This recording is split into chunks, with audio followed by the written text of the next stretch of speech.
you need. So this is what we're doing today. We're going to talk about sales. And sales are a big deal. We're in quarter 4. We're in that last quarter, and a lot of people I've been talking to have been saying, "Oh my goodness, I got to make quarter 4 the best one yet." It's been a wonky year. I get it. I get it. So I'm gonna show you guys 3 shifts to shorten that sales pipeline. Because the other thing that people are saying is that sales are taking too long. So I'm going to show you guys, and there's ways to do this. And I found that whenever I teach this, everybody's like, I had no idea. I'd never thought of it like this. I never thought of sales like this. And I'm like, oh, well, then I should be teaching this more, shouldn't I? So we're definitely going to jump into some things. I would be really surprised if you guys have heard it presented to you this way. And if you have, awesome. Whoever's teaching you that, I would definitely like to get them a virtual high five because it's definitely needed information. So give attention to where attention needs to be. We're going to be here for, I'm going to try to keep it at 45 minutes, but I still want to give you guys that 15 minutes extra for Q&A. If I go a little over, I will still give you guys 15 minutes for Q&A, okay? I'm going to give you guys action steps to take for your best results. So that accelerator plan that I just gave you guys, that's going to help you guys take the action steps. It is really, really important that you implement. So, and of course, guys, just mute when I'm training. I will call you guys forward to go ahead and unmute and just comment. If you don't feel comfortable with that, no worries. Just give me some comments in the chat, and I will look at those too. If you have questions, guys, feel free to put them in the chat, regardless of when I'm calling forward questions. Because if you have to leave, then I can at least answer those questions, and then you'll get it in the replay. So here's a little bit about Influence Builder and me. So I'm the CEO and founder of Influence Builder. I've been a digital marketer for quite some time, for about 15 years, way before digital marketing was the thing to do and it was cool. Although I still don't really feel like we're the cool kids, not yet. I'm like, nah, I think we're getting there. So I have a lot of areas of genius with digital marketing. I am certainly an implementer. I am a fast action implementer. So when I get things and I understand, and I have the ideas and I know how to hook things together, then I run with it. But really online growth strategies that's my playground. So I build micro to mega influencer platforms. And I don't mean that you have to be an influencer, but if you want a large following and community, we grow those very, very quickly for people. Online sales, but I do that in a very simplified way. Sales is actually, I tell everybody I'm a lazy salesperson. I'm a heck of a marketer, but I'm actually a really good salesperson now that I look at it. I'm like, yeah, I'm actually pretty good at sales. And I look at it as more of a marketing tactic and a trust build. And that's why I'm really good at online sales. And I'm highly effective in scaling businesses very quickly. So you can see some of the brands that we've been working with this year, and a couple of them last year. So these are the last 2 years we've been working with these brands. We have worked all the way from individuals to startups, all the way up to these businesses that are racking in billions of dollars. So, and funny enough, guys, you look at these and like, really? They need help? Oh yeah. If anything, these larger companies need more help than us entrepreneurs and solopreneurs do. It's incredibly satisfying to know that, at least on my end. I'm just like, you see, us coaches and consultants, the ones that have been doing this for a while, we know what we're doing, or at least we have a pretty good idea. These bigger companies they're struggling with their digital marketing. COVID's been tough. So I've also hosted and produced multiple in-person events and dozens, if not, no, there's more like hundreds of online events. I think that between all the events that we have run, we're over 350 now. So we definitely know how to run events. And I've worked and spoken for large companies. So Staples, Dell Technologies, Liberty Mutual, you probably know them. LinkedIn, we work with them, ManyChat, Repurpose.io, all these companies and the SaaS companies and their owners, we're working with them now, so we're helping them get out there more. So that's been so much fun for us and me as well. And so now we're going to go into the juicy stuff. We're going to talk about sales. I don't know if you guys have ever heard this. Everyone's like, oh, you're in sales, or sales must be easy. Oh my goodness. Has anyone found sales to start off being easy? You guys can go ahead and unmute. Do you guys feel like sales is easy? Even if you first started, maybe it is now. Any yeses, any nos? What world do you live in? I know, right? It's funny. It's pretty funny. Like, oh, sales, it should be easy. You have such a great product. I mean, that's a no-brainer and all this stuff. And it's like, it's actually not as easy as people think it is. Can it be easy? Yeah, it can be with the right information. It's and some people are just naturally salesperson, maybe, but there's some downsides to sales. And a lot of this is what people have been saying this year to me. It takes too long. I feel like I've been nurturing these people for so long. There's never enough sales to grow the way that I want to grow. I feel like I'm always playing with marketing and then selling and then fulfillment. So there's that unbalanced feeling a lot for some of my entrepreneurs, and even the businesses are having that unbalance. Like, where do we focus our time? How do we make it all work? How do we balance all of these things? And then, a lot of people feel like they're talking to the wrong people at the wrong level. Like, and they'll say it. I feel like everybody I talk to is not ready to buy. So these are just a couple of the downsides. Um, but here's the thing. We do need to have a lot of emotion and emotional intelligence when it comes to sales. Marketing too. But emotional intelligence is so effective when we bring that into our sales process. So this is often defined as that unique ability to recognize and also understand the emotions in yourself. So it's yourself first, and then that in others. And you guys are going to find out really quickly why I say this is such an important key piece of the sales process, um and marketing. It's really, when you can do this, you can make clear decisions on next steps and maintain relationships. And sales is about relationships, marketing is about relationships. But when you are clear on who you are, you can step into the shoes of your ideal clients and what they need, and you can do it very quickly and very effectively. And I'm going to show you guys a couple of ways that we use it. So this is how we use it in marketing, and funny enough, we use this in the sales process too. So when we have that high EQ, it helps us to understand moods, behaviors, motivations, pain points, and those buying triggers, which we need for sales. So once you know that, you can create content and you can create your sales process so much more effectively and thought-provoking ways. So you can build that like, know, and trust factor, which is really important for that sale to happen. So what else is missing in the sales process besides, and they're just not teaching emotional intelligence in sales. Like, they're just not. I mean, there are some out there that are doing a really good job in teaching it, and I'm so happy they are, but there's other things that they're not teaching. And these have to do with strategy, implementation, and action. So a lot of what these aren't the three shifts that you need necessarily, but they are part of it. But those are the three things that I have found are missing in the sales process. So I'm gonna show you guys. See, there's my GIF. I should have pushed it sooner. But hey, what am I missing? What am I missing? All right, here's the first one.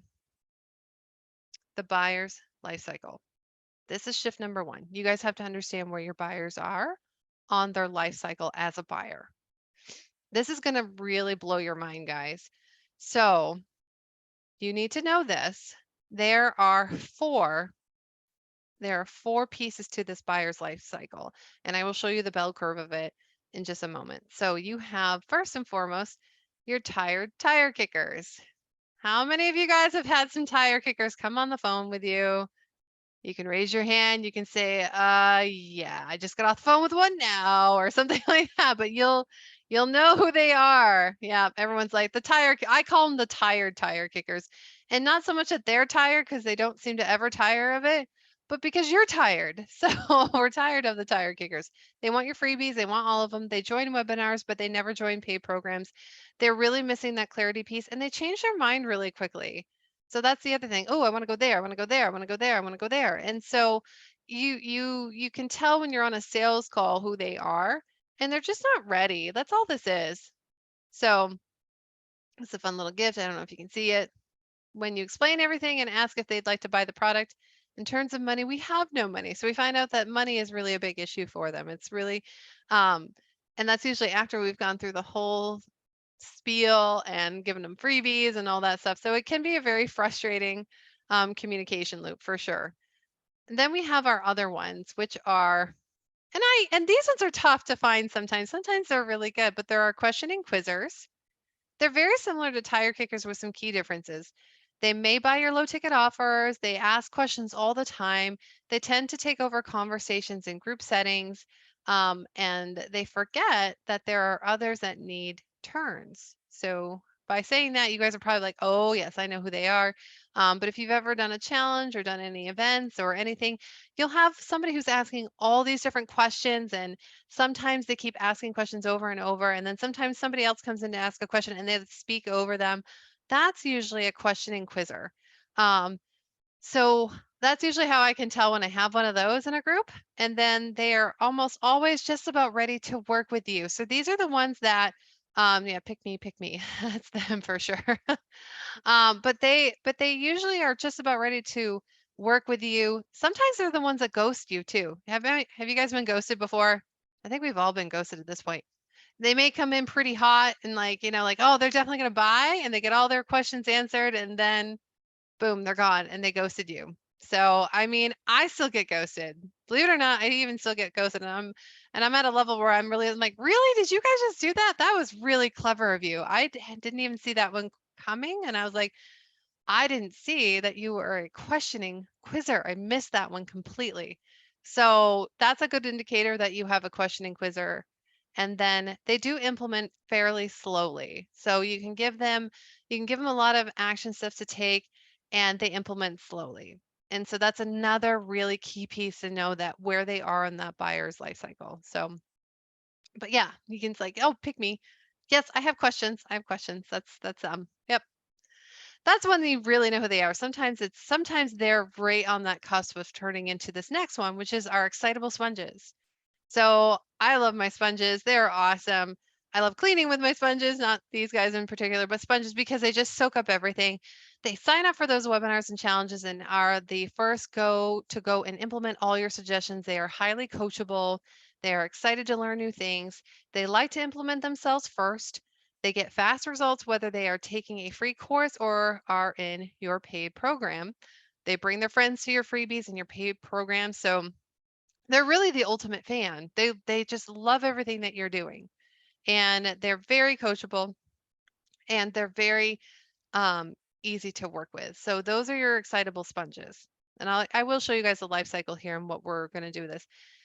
And then there are these ones. So do any of you guys have an agency? Do any of you guys do like implementation work or advertising or anything like that? Because this is a really good um, buyer for people who have agencies and who do done for you work. Services too, sometimes trainers are really good with this. Um, but these are the last one is your been there, done thaters. I don't know how else to explain. They're like, yeah, I've been there, done that. I don't want to do it myself anymore. I just want to hire you to do it. Is usually what they'll say to agency owners. And so they will sign up for webinars and trainings that are solving a specific pain point. So if you are into offering services, then you really want to have webinars and trainings that are specifically solving a pain point that these types of buyers need someone to do for them. They already have a team, but they may not have a strategy that is part of your solution. So sometimes they do have a team that does the implementation. Sometimes they don't have a team and you need to be that team for them. They often are action takers and want one-on-one consultation. So one of the ways this has shown up for me, because we have an agency aspect to Influence Builder as well, is that if I offer a complimentary call, they're like, I don't want a 15-minute call with you where you do like a LinkedIn profile audit, which is what I offered yesterday on my last event. And they're like, I don't really want that. I just want to talk to you, Danielle, because I want you to do this for me. And I did actually have somebody come forward, and sometimes they won't even come onto the events. They'll simply look at my offering page and they'll say, I just want to do a phone call with you so that I can see if you're what I need because I'm looking for an agency to come and do this for me. So that's usually the been there, done there. Like, yeah, yeah, yeah, I could do that myself. I don't want to. I just want to hire it out. They switched over from being an entrepreneur to a small business owner or even a mid-sized business owner. Like, just come in and do this for us. They don't want to implement, they want you to implement. So that's them. And I have a nice little breakdown of what that looks like. All my pretty colors here. But you can see behind it there's the icons. And you're gonna just want to look at the icons. So we've got a tire, we've got a head spinning, basically, a sponge, and then an emoji yawning, like, yeah, yeah, yeah, I've done that. I've done that. And so where we pluck them from on this life cycle is very, very important. I wonder if that goes over here. So this is the life cycle of a buyer where you pluck them from. When we're in sales, we don't want to pluck them from here on this part of the bell curve. We want them just either at the top of that curve or over it. And you may not even want them all the way down here if you don't do implementation, if you don't have an agency, that's not where you want them to be. So your people would be those excitable sponges. They would be perfect for your programs. Now, for influence builder, we are just looking for people that are over the hump. They're done asking questions, they're done taking all the freebies, they're ready for action, and they're ready for either you to teach them how to take action or for you to take action for them. And they're going to do their part. They're going to say how much does it cost and whatever else you need to take action for them and implement. So this is where we want to hit them. And sometimes, and I tell everybody, I'm like, sometimes they will be right around here. So I try not to give my questioning quizzers too hard of a time. Sometimes they really are on that cusp. And then you just have to be really aware of where they are to get them over that hump. So you're either going to help them get over that hump, or they're going to stay where they are. And it's really interesting because I usually say we need to have them over here, but there are certain coaching programs that are made for people who are right here, who are having a hard time, they're on the fence. And some of those people are mindset coaches, productivity coaches, the people that will help people get out of their own head and move forward. So sometimes you can target them right here if you're trying to get them into action. I've actually had accountability coaches do very, very well with people who are right on the top of this curve, right before they come over, and they're an excitable sponge. So if that's the business that you're in, then you can definitely play with the people who are stuck. They're stuck right there. They're not over the hump, they're stuck on the hump. And so that can work too. That is an outlier though. That is for a very specific target. Okay. So, what's the next one? So, hopefully, that gives you guys an idea of where they are. Now that we know where to pluck them from, we need to understand this piece of it too. And that's the buying personas. Now, this is the one where everybody's like, oh, I got it. Okay, so we've got 4 buying personas that we focus on. Just like the personality, the disc personality, we have 4 quadrants. And we have competitive, spontaneous, methodical, humanistic. These are the 4 main types of buying personas. So we're going to do a deep dive into this. And I want you guys to hear this. So depending on where you are, and let me just ask you guys this question too. So how many of you guys are looking to get a lot of sales by the end of Q4? By the end of the year, you're looking for a lot of sales. Or maybe it's better if you guys tell me what your goals are for the rest of the year. You guys can go ahead and unmute and tell me. Or not. I can tell you what other people have told me that I've been talking with the last month. So I have one client who, when we were on the sales call, he was saying that he wanted to get 17 new contracts, and they're high ticket contracts by the end of the year. And so I asked him, I said, that's awesome. How many have you gotten this year? Oh, for the whole year up until this last quarter, we've gotten 10. So he wants to fill even more. He wants to over double what he's done this year in this last quarter. So it's very aggressive. That's a very aggressive plan. And so I'm like, okay, so let's talk about the buyers and your prospects and what their personas are. And so you guys are going to understand why I'm like, okay, we're going to have to switch your personas then. We're going to have to switch who you're targeting for this if that's what you're looking to do. So, faster buyers for short-term success. So, we do have two personas here that do tend to buy faster. Slower buyers to round out your sales process. So what I mean is that if you are looking like a lot of people here in Q4 are looking to really make the year a winning year, like their banner year. Some people get very much in the hustle the last quarter, which is why it's probably the best buying quarter for a lot of us. Um, the other thing that happens is that it is a short-term success. It is more of a sprint. And it is with a very specific type of persona. There's two personas that this will work for with when we're talking about sprints. Now, for the other ones, they tend to be slower buyers, but this slow buyers are really good too because they round out your sales process. They're all about the nurture. So it's going to be really important for you guys to know where you need to be right now so that you can be really effective for your last quarter. So, oh my goodness, I just love this actor. Let me show you how to make sales easy with the personas. Easy peasy lemon squeezy. So 1 second, and I'm gonna stop share and I'm gonna pull up my handy dandy PDF so you guys can see it. And then we'll go into shift 3. 1 second. Nope, not that one. And then I will walk you guys through everything.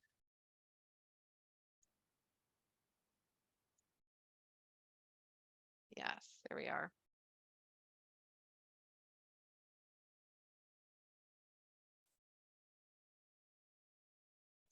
Just gotta zoom out on this so we can see it. That's perfect. Okay, so we do have this isn't it's a loosely based on disc, right? The disc personalities. Um, and the buying personas, I mean, there's stuff out there kind of about these guys, but for the most part, these have been my own observations in the online space. So we have the dominant personalities, we have the influence personalities, the conscientious, the steady. So dominant, they like immediate results, action, they're action takers, they like challenges themselves and they like to challenge others. Influence or influencer type personalities, expressing enthusiasm, taking action, encouraging, and collaborating. That's what they like doing. And we can also see their motivation. Conscientious, they like accuracy, stability, and they don't settle for assumptions. No assuming here. Steady is giving support, maintaining stability, enjoying collaboration. So they're very much people. And so you've got this half of the whole over here, influence steady. They're about people. They have dominant and conscientious over here. They're really task oriented.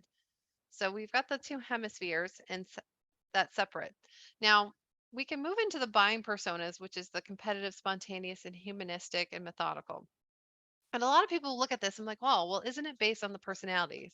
And this is what I tell everybody. I'm like, not always, not necessarily. And a lot of times, what you're going to find is that people who were one type of personality turned into not personality, I'm sorry. People who were one type of persona turned into another type of persona because of experiences they had. So, for example, somebody could have started off as a spontaneous, which is a fast buyer, and turned into more of a humanistic because whenever they buy fast, they end up regretting it. And so they look for other things to happen before they will buy. So they just become a little more conscious of what they're buying, who they're buying it from. They get more information.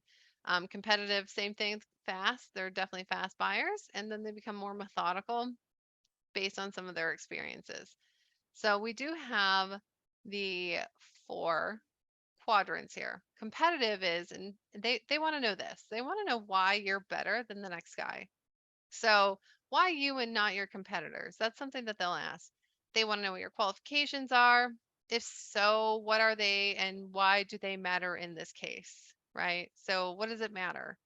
Um, my qualifications for those people who may be competitive, and you guys are probably loving this. I've got 15 years of experience. I work with big brands.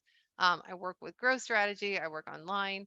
And so if that's something that you're looking for, then that's going to be very appealing to a competitive buying persona. They don't want to waste their time. They just don't want to, and they don't need to be convinced that you can solve their problems quickly. That's not what they need. They just don't want their time wasted and they don't need to be convinced. Once they know that you know what you're talking about and they know that you're the best based on what they've already experienced, they're going to buy. So, and they will buy fast. So, most competitive buying personas I see buy within the first 3 months of meeting you. Spontaneous, same thing. They'll buy in the first 3 months, but they're a little bit different. They want to know how they want to know that you're going to move them forward in some way. Like you're going to move them forward faster. We're going to get, because I work with so and so, I'm going to get to where I want to be faster. They also want to know that the solution is going to be simple. They don't want it complicated. Spontaneous love simple. Um, if your product is the right fit for their needs. They also want to know that is it the right fit for their needs right now? They want to know if they like you. They're going to buy from you if they like you. And they want to know if you're not going to bore them with stats and details. So they don't be bored. So they don't bore them with stats and details. Humanistic, they want to know that you care. They want to know that you seek to build a relationship with them and add value with what they purchase from you. So you guys can probably already tell with those first two sentences that humanistic they take longer to buy. And I think the shortest amount of time I've seen people who are true humanistic buying persona is about 6 months. So since our quarter is 3 months, our last quarter, you probably aren't going to want to focus on your humanistic if you're looking to make those big sales by the end of the year. However, if you're like, I just want to know sales, I want to know how to build better sales relationships, then humanistic is a really good one because it is about the relationship. They also want to know that you're not just in it for the money or see them as another number. That's something that we did. We did actually do some stats on, and we had a large amount of people. And I laughed because I'm like, these are definitely humanistic buying personas. But they're like, I'm really tired of just being another number in a mastermind of hundreds of people. Like, I feel nobody knows my name. I paid all this money for these people and nobody knows who I am. They don't even know what my business is. I'm just another number to them. So they probably were following them for quite some time. They want to know that they're safe taking their time with their decisions. So this is the other thing is that with a competitive buying persona, you can push them a little bit. You can say, "Hey, listen, you know, your bonuses are up in a couple weeks." But with a humanistic, they want to know that it's okay to take their time with that purchase and that you're not going to push them. And so you can't use the same tactics that you would for competitive as you would for humanistic. And they want to know that they have all the time in the world to make the decision. So that's the other thing. When you push a humanistic, and I get it, guys, you're like, yeah, but if we do that, they're never going to buy. Sometimes, but then here's what I tell everybody. I'm like, yes, a humanistic buying persona won't buy if they are not over the hump in that buyer's life cycle. So there is a difference and we have to understand where they are. So if we had somebody who was definitely a questioning quizzer and they definitely had a humanistic buying persona, then the chances of them taking their time and never making that decision are pretty high, if they can't get over that hump in their life cycle. So it's almost like you have to wait for them to get over the hump in their life cycle. Things have got to happen in their life, and then it's time to kind of nurture them into that process of going to the sales pipeline. So that's the humanistic. Methodical is they want to know the fine print details, organization always, what your process is, where's the evidence of what your product claims to do, documentation of the truth, the exact formula for how your product solves their problem, and they want to make a slow, deliberate decision based on logic. Now, a lot of people will talk to a methodical buyer and they won't continue the conversation, and I get why. And the reason why they won't is because they want all the details. And I'm like, if I give them all the details, then they're just going to be able to do this themselves. So with a methodical buying persona, it's a little bit tricky because you could be working with a couple different scenarios here. One of them could be that they are either a tire kicker or a questioning quizzer. So they could be on that part of their life cycle. But you can usually tell by how successful their business is or how successful they are in general if they're that or not. If they've been around for a while and they're asking all these fine print, chances are they are really looking for you to be hired by them. Um, the other thing is that if they're looking for exact formulas and everything, then it's just going to take a little bit longer to have that conversation. So I have some methodical buyers where they wanted to know exactly what they were getting, when they were getting it, how it was going to be delivered, and they they were looking because they wanted to make sure they were making a good purchase.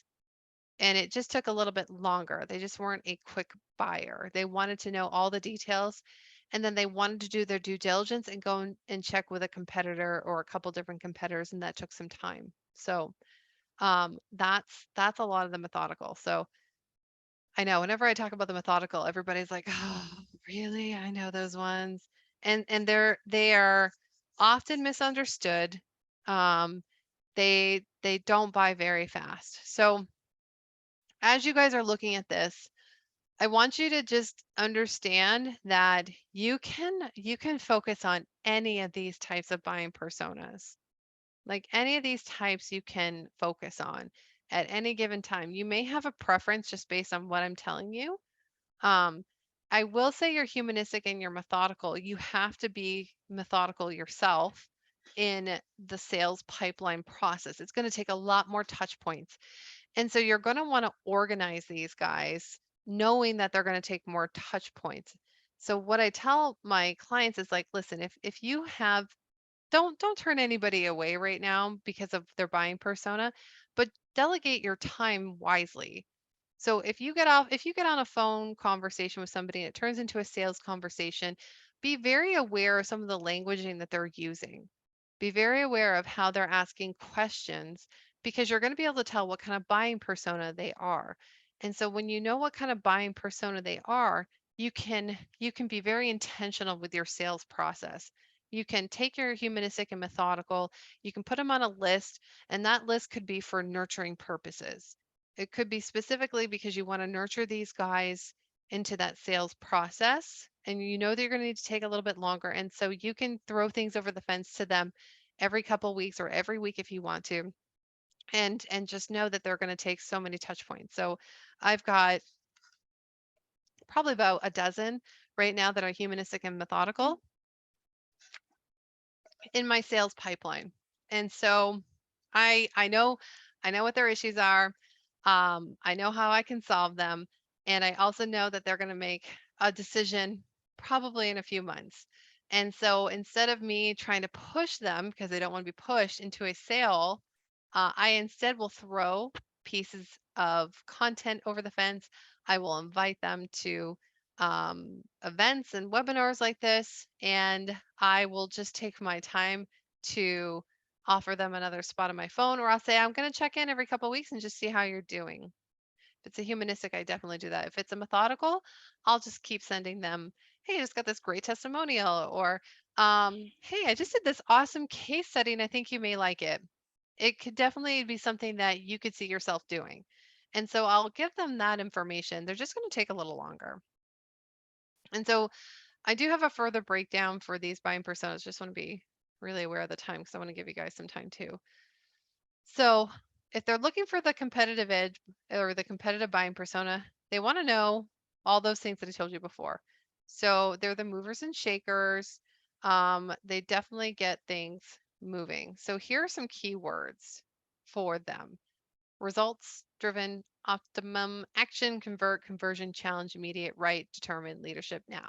Those are great for competitive buying personas. Some of the keyword phrases: results oriented, optimum, results, consistent, data driven, conversion results, immediate results, get it right now, lead with action, action builds leadership, all those things. Those ones will work really well for a competitive buying persona. Um, Here's a good call to action example: take action today by booking your call, right? Um, so for spontaneous, it's movement, motivation, impact, simple, secret, offering solutions, attract, create, next level, success today. Motivate for impact, super secret formula, solution success, simple success solution, Create your next level success, motivate yourself today, create your impact, success solutions today. And so we change up that call to action with our spontaneous. Instead of saying now, we'll say today. Create because because again, they want to know how you're moving them forward, but it's not a now, it's a how are you moving them forward today. So it's almost like a timeline piece. So create your next level success by booking a call today. Sign up today for your next level success by downloading this PDF. This is your best offer today.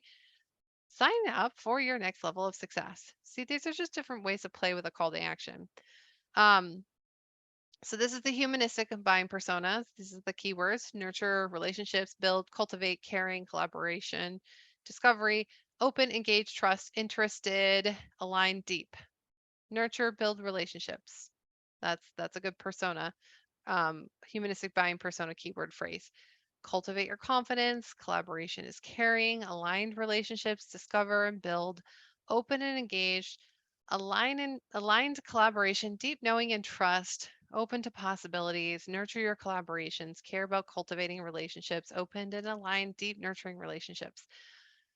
If you guys have been watching and reading me for a while, you'll notice I use a lot of these words. I have a lot of humanistic buying personas. They take some time. So I have a very healthy amount of humanistic buying personas. I use a lot of these words, which is why I know they work and I know how long it takes. 6 months, although I have had one of my clients, it took her 5 years to close a humanistic buying persona. Sometimes they can take that long. And guess what? They came in through email marketing. They were following them for quite some time. Good call to actions. If you care about cultivating confident relationships, let's set up a call. Let me help you discover and cultivate your confidence. Let's do a deep dive into this. Insert a topic. If you're interested, DM me. So it's not aggressive at all. It's not aggressive. It's very open. Um, little passive. It's a little passive. All right. So methodical, we'll go ahead and finish here and then we'll go back to the PowerPoint and finish up so you guys can ask some questions. So methodical buying persona keywords: implementation, utilize, fundamental, expertise, process, proof, exact, framework, blueprint, systematized, organized, quality, test. Tried, true, tested, implementable, step by step. Utilize your expertise, expert process, proven framework, exact formula. Systematize your expertise, quality over quantity, quality assurance. Organize your process, test and organize, implement this process. Oh my goodness, I know these guys so well. These are your engineers. Guess who I have a full family of? Engineers. Yes, and I'm not one. So, but I am the communicator, so I know exactly how to communicate to these guys. It does take a while. It does. They take a minute to buy. If you're ready to implement this framework, then click here to download this PDF. So, it's a different call to action. It's different words. You want a proven framework that shows you the exact step by steps. Click here to go and download this complimentary blueprint. Let me help you organize and monetize your expertise. Click to schedule your complimentary call with me. Do you have questions? I'm happy to answer them and go into the specifics. Click here to set up a complimentary call with me. So this stuff works really well for that type of buying persona. They take a lot of patience. I'm not going to lie. They take a lot of patience. And, depending on the buying persona, you can move them very quickly. But you have to be very intentional about moving these personas quickly. Humanistic and methodical, you need more touch points, which means that you have to nurture, but you nurture differently for a humanistic than you do a methodical. Humanistic, it's all about they want to know that you care. So you're not gonna start the conversation with a hey, so and so, I have a tried, true, and tested PDF for you. Here you go. No, they don't want to know that. They want you to start a conversation. Hey, how was your weekend? I hope you had a lovely time with so and so. And how's your dog doing? You start with those and then you throw them something that they can work with. But that's the difference between the nurture. A methodical is going to want information. They're going to want a lot of information. The more, the better. A humanistic, yeah, they're going to want to know, but they're going to want you to start with something more conversational and they're going to want to know that you care. They want to know that you give a shit about them. I don't know how else to say it, but that's what they want to know. And if they feel that you're all business and not about the human, they're out, and they're out very quickly. So it does take a high nurture with the humanistic, which is fine with me because I'm a mom. So like that type of buying persona, I have all the patience in the world for them, and I do nurture and I do it very effectively. So and I have lots of places for them to get information. So it's more about when I do reach out, it's very purposeful. So that is those buying personas. So now that I've told you about those buying personas, here's where you guys can get very intentional.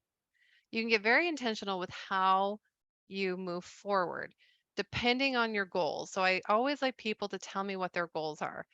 And it is very important to understand where your goals are and how that relates to your current buying personas. So, that being said, we're going to pull this all together. So, your last shift is that action and implementation. It's a big part of it. Let me go and I'll share screen. Okay, I'm going to try to summarize this for you. We got some questions. We will do Q&A. We will do Q&A here soon. Okay.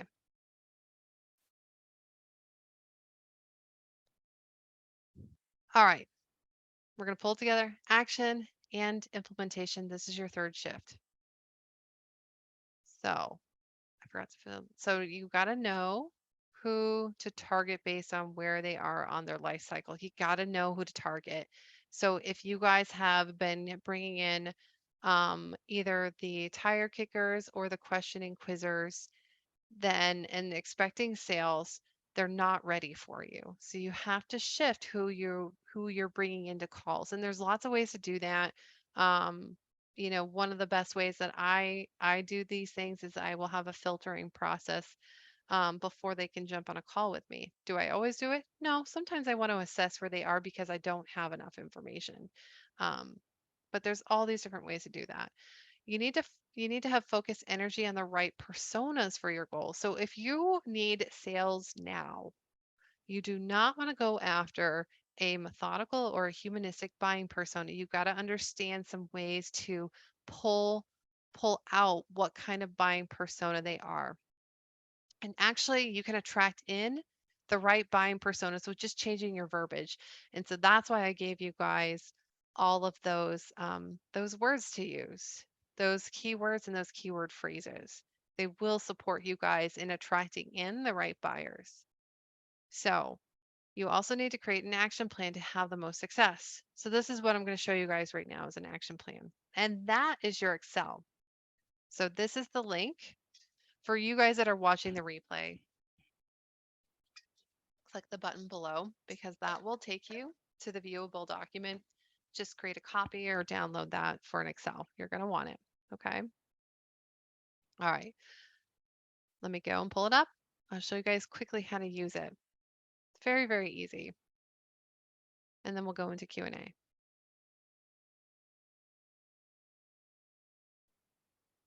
you put it in the chat? Hey, Kelly Swag. Did you get it? I think it's in the chat already. If you can pull it in and send it to Dr. Laura. Dr. Laura, I believe is who I heard. Is that right? Yes, she did. Okay. Okay. I was Yes, she like, did. it sounds like Dr. Laura. I I'm miss like, you. I miss you too. We'll get together. We'll do Clubhouse Hell here yeah. soon. Damn Yes. right. Damn right. Yes. We'll do Clubhouse here. All right. Hopefully Kelly got that. I know I had it up there, but maybe she can push it right in there for you again. Okay. Let's see. All right. So this is a 30-day action plan, and it is meant to help you guys here for the next quarter. Now, you can take this and you can use it month to month. Right now, a lot of my clients are in sprint mode. Sprints are fun. Here's the thing about sprints is that we can only sprint for so long and then we get really tired, right?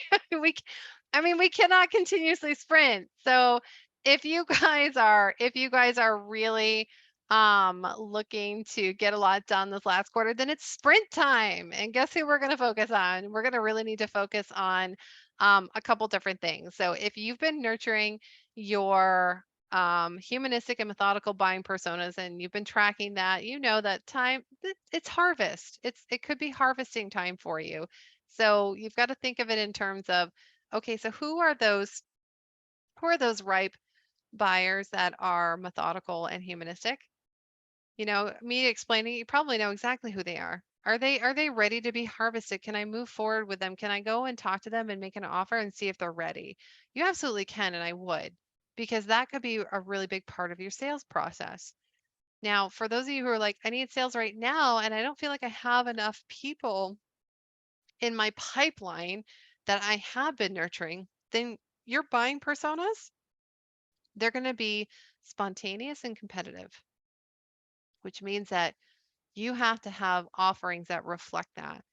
So I can already tell that you guys are like, can I have that sheet, Danielle? That you have, I will send it to you guys in the email. I will. I got to take it's part of some of my other programs, so I just got to take out the good stuff that you guys want, and I'll send that along too. I already know what you guys are thinking. Like, I wonder if she's going to give it to us. Yes, I will. No, I'm not psychic. I just know people really well. Um, so you guys are definitely, if you don't feel like you have a full pipeline or you have a pipeline with nurtured leads, that's okay. You can still do really, really well with your sales. You're going to have to focus on the people that are across the hump in that buyer's life cycle. So they're either sponges or been there, done thaters. The other thing is that they're going to need to be competitive or spontaneous, and they could be both buying personas. That's the buying persona you need to focus on. So I'm breaking this down so that you guys can understand who you need to focus on and where they are in their buying process. And the easiest way to do that is to go ahead and organize your thoughts. So if you have programs that you're in launches that you have right now, best thing to do is to list them out. That's right, list them out. So, because we're going to be focusing, if it's short term, we're going to be focusing on spontaneous and competitive. We want the program name, the description, the program price, and then any launch dates. And if it's evergreen, you can just put evergreen, meaning that it's always launching, it's always in sales. And then any bonuses. Now, if you don't have bonuses, I highly, highly recommend you pulling some bonuses together for this program or service if you're going to entice a spontaneous or a competitive buyer, right? Buying persona, not buyer, buying persona. So that's the first thing you do in this tab. Then you have another tab, target prospects and clients. Then I want you guys to list out who they are by name. Who are people that I've been talking to? And then are they a client, a current, and they can be current clients. You could be upselling your current clients into the next program. So right now, a lot of people have masterminds that they do year-long masterminds. So the people that they're trying to upsell are clients in other programs. So they could be a current client. They could be most likely they're going to be a prospect, somebody that hasn't bought yet. So you want their name, whether or not they're a client or a prospect, where they are in their buyer's life cycle, which is why I gave you guys that information. You also want to know their buying persona. What's the ideal program for them? And then contact information. And then I want you to write down any reach out methods and then results from your reach out. Um, so let's just say that we've got, and I don't even know a Susie. I really don't, but I always like to use Susie. I think it's from like Susie Q, client or prospect. I'm just going to say that Susie is a prospect. She's definitely a sponge. She's a sponge. Buying persona, she's spontaneous. See, like, hold on. Spontaneous. Here we go. Um, the ideal program for her would be some kind of a coaching program, mentorship. I probably would have a better name for it, but I'm just doing this with the cough of my hand. So I've got her cell phone, email, DM through social, right? Yeah, that's right. They're different than these ones. Okay, reach out method. I would probably with a spontaneous one DM via FB. Whoop, that's how I would do that one. And then results from reach out. She she bought the program. Yay.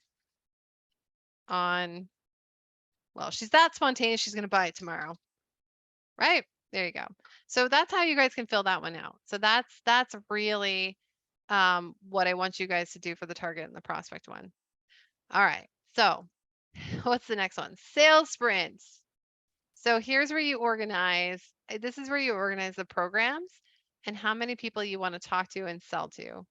So let's just say that it's the beginning of October. We have a program name, which is my coaching program.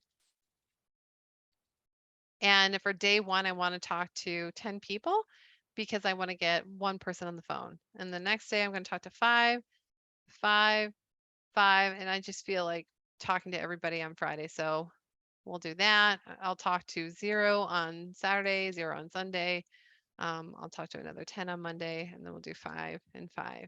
So the total is this, which is how many you actually do. And then the goal is this, right? So how many, and usually we'll start with the goal and then you'll try to fit them in there. But be honest with how many you end up talking to, but this is really going to help you guys do that. So I should have started this backwards. I plan on talking to 25 people this week about this coaching program. And so I'll break it down. So I'll talk to 10 here, I'll talk to 10 here, and then I'll talk to 5 here. And so you know what I did this week? I did hit my goal. So that's kind of what I want you guys to do, just to break it down a little bit more for yourselves. So you can do that days 1 through 10. If you want to keep going through sprint 11 through 20, and then sprint sales goals the 21st through the 30th. And so you've got your goals, and then you can organize all of that. But this is really going to help you guys get organized first. My favorite part really is this one, getting this organized. And I like, if you guys do anything, if you don't like to set goals for that, I like to focus on the target prospects and clients and where they are, because that makes my decision on who I talk to very easy. So that's a little bit of how you use this. And I know that I threw a lot at you guys, but I do want to give you guys some time for questions. Okay. So I'm going to open it up and I'm going to look in the chat real quick too to see what we have for questions. I just threw a lot at you guys, but it really does help. More than one person at a time. Yes. So that's a really good question.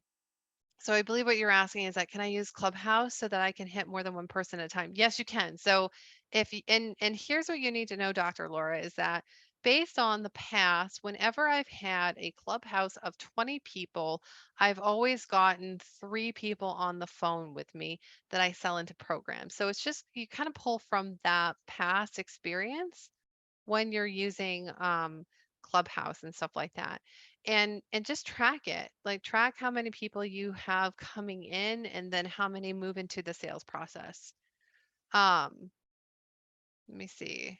More than one room in a more than one person in a room if I run a room with content. Yeah. So that could be your goal. And you just need to know how many is it going to take in order to get so many clients from that.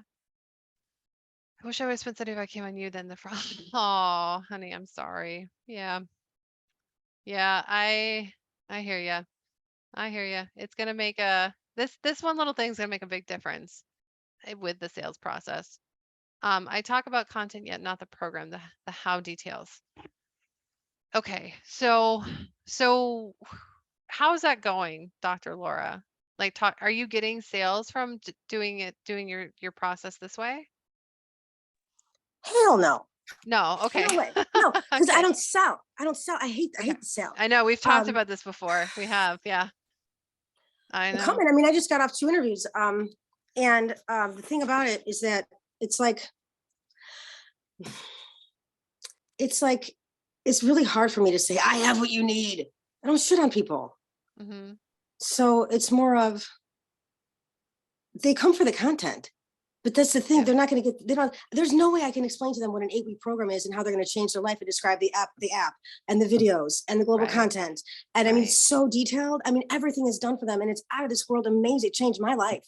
And Right. I know it's just a mind shift and it takes, and the global community and the groups and stuff, it would be overwhelming. So I talk about, I don't want them to, because when I'm like, I'm just pressing buttons on this app. I don't know what the hell I'm doing. And it's all personalized. How the Mm-hmm. heck do I explain that in a, I mean, I don't want them to worry about the how. It's already provided everything. All they got to do is open up their screen Mm-hmm. and show up.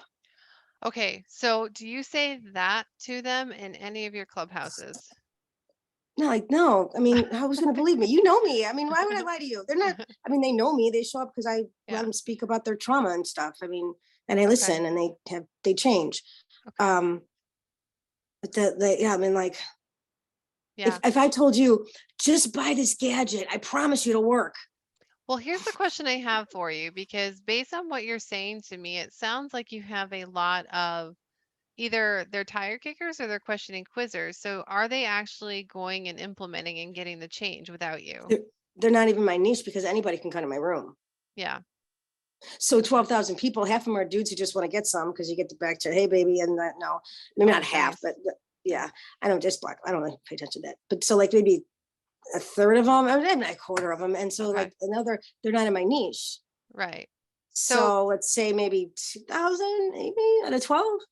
so it could be time to change your clubhouse to more of like share your trauma to more of Oh, ask your questions. that's all I Ask, do. do you have them But, come up and ask questions and get advice from you? um, the rooms, they're so I mean, like today this guy lost his daughter when she was 15. It was unexpected and stuff. And so like his story. And so people, it makes sense to them.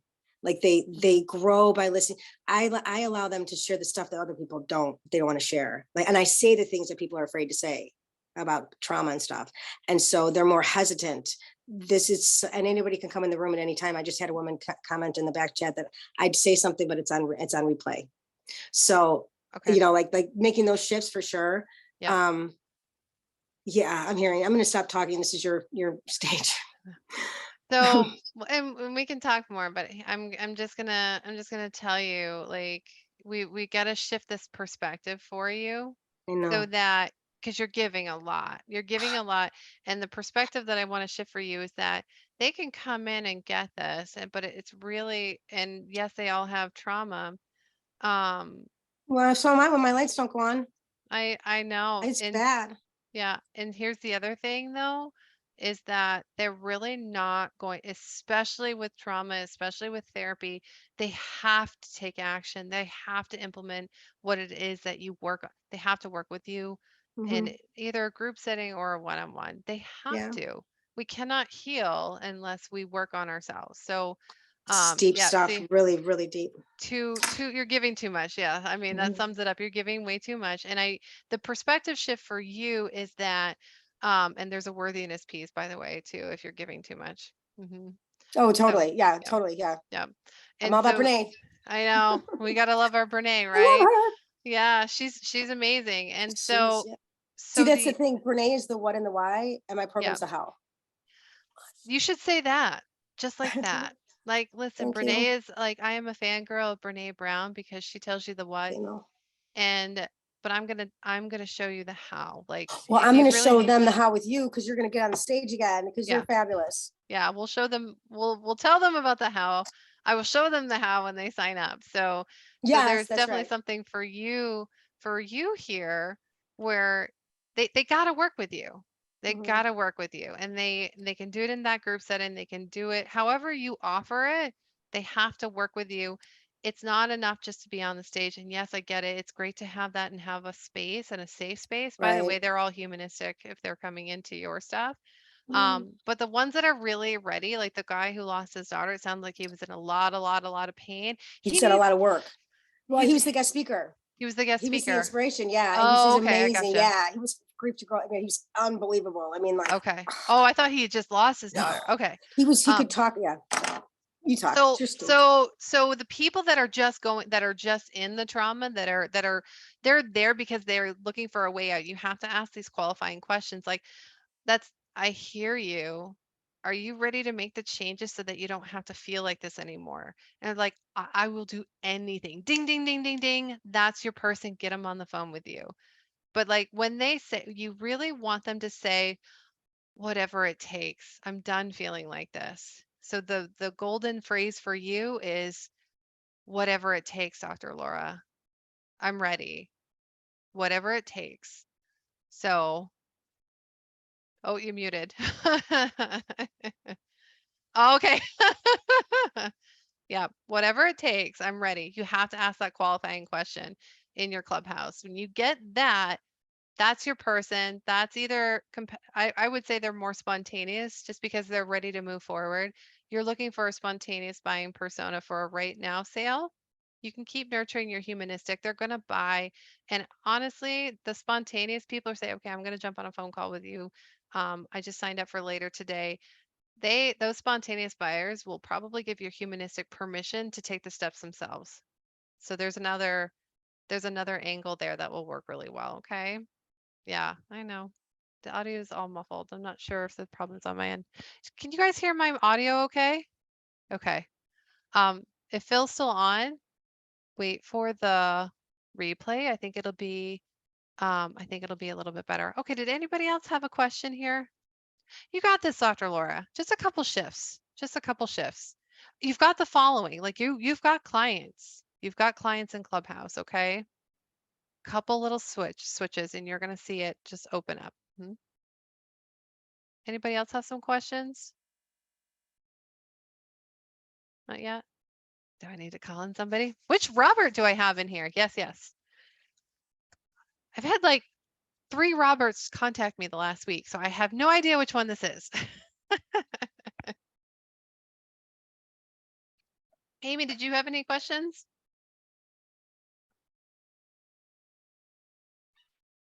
Dog's having a barking fit, so right now, no. Say that one more time. My dog's having a barking fit. I have a newer dog, and my son just got here. She's never met. She's finally settled down now, but that's why I was on mute. Stranger danger, huh? Yeah.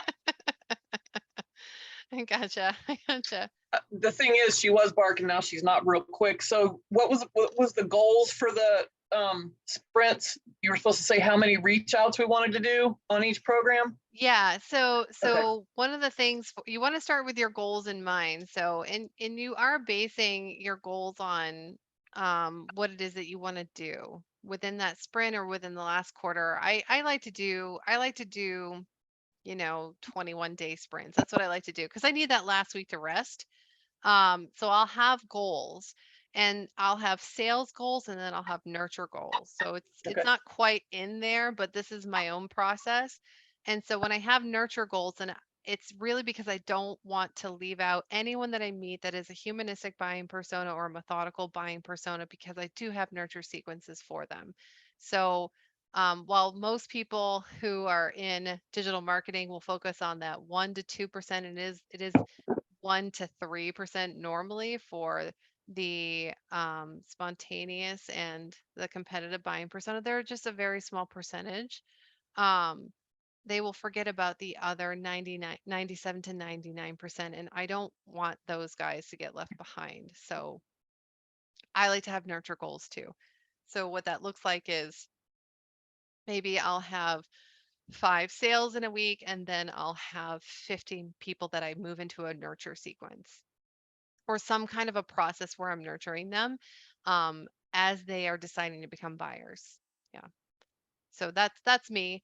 It just depends. Like I said, I know Kelly Swag can probably comment on this too in the funnel business, but they like to teach you in the funnels, like only focus on the ones that are right now buyers that go through the funnel and buy.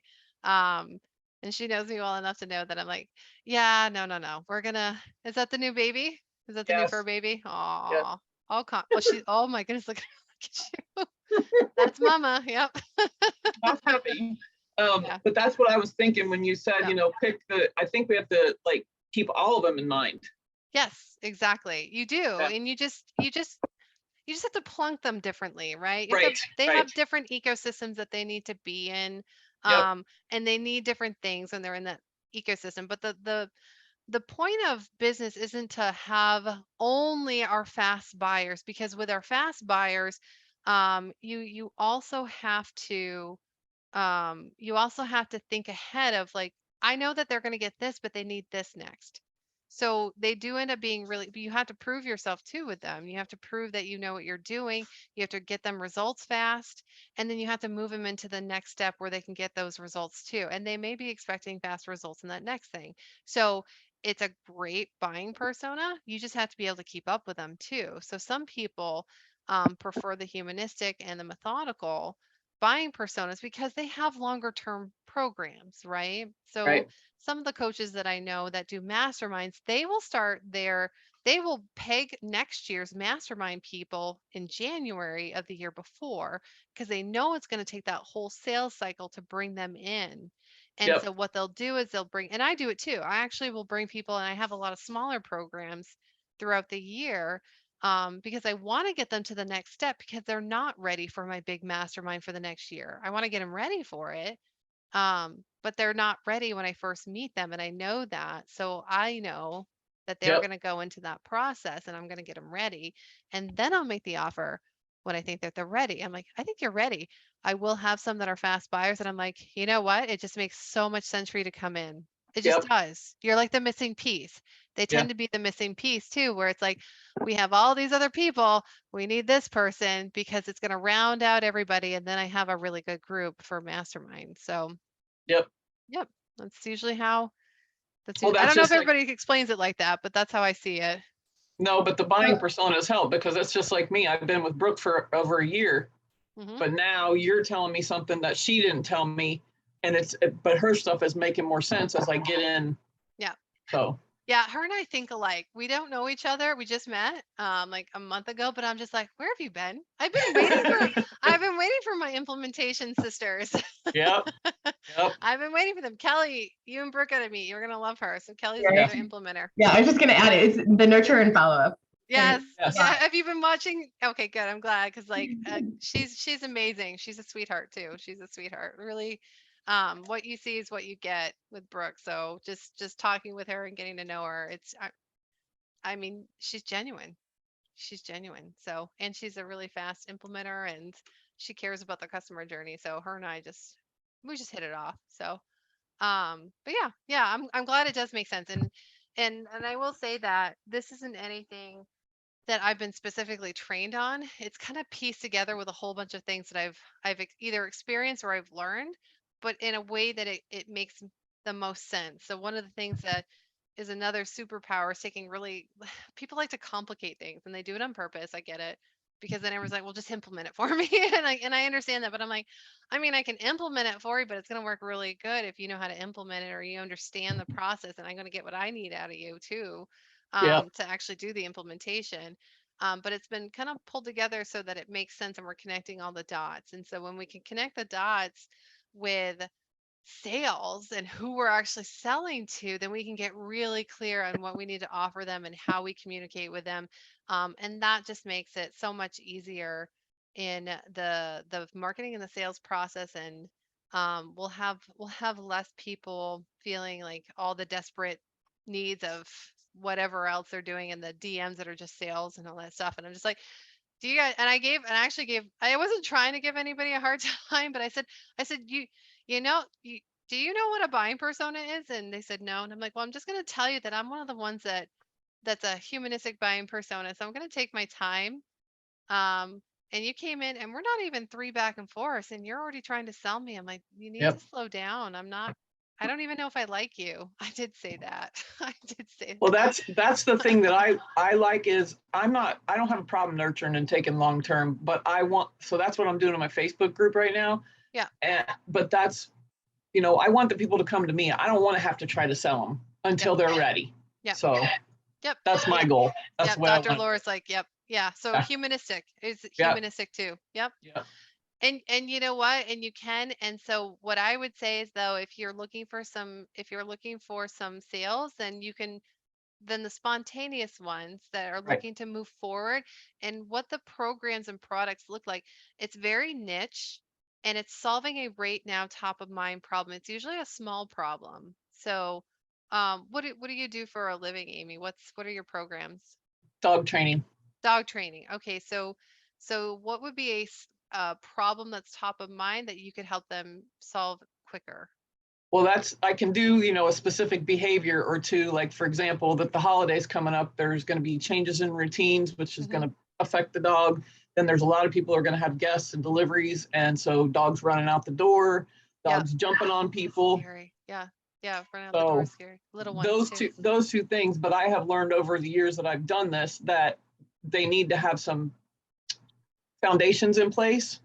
And that's what's missing in the industry, but they don't know that they need those foundations. So that's where my struggle has been most recently, is getting them interested in the foundations, because you don't get quick results, but I can give you quickish results just on a behavior. So I'm trying to think about doing a workshop just timing wise. Yeah. And it's so, and this is something, it's funny because I was actually just talking to somebody today about this, and like it's so when you, and that would make, so you actually may have spontaneous buyers, but there's so much pre-education right now with their content that they turn into a humanistic. So the pre-education is because they don't know what they don't know. Right. Right. So it's kind of this, we kind of have to, and I know people are like, I don't like focusing on the pain points. I'm like, I get it. Sometimes you need to.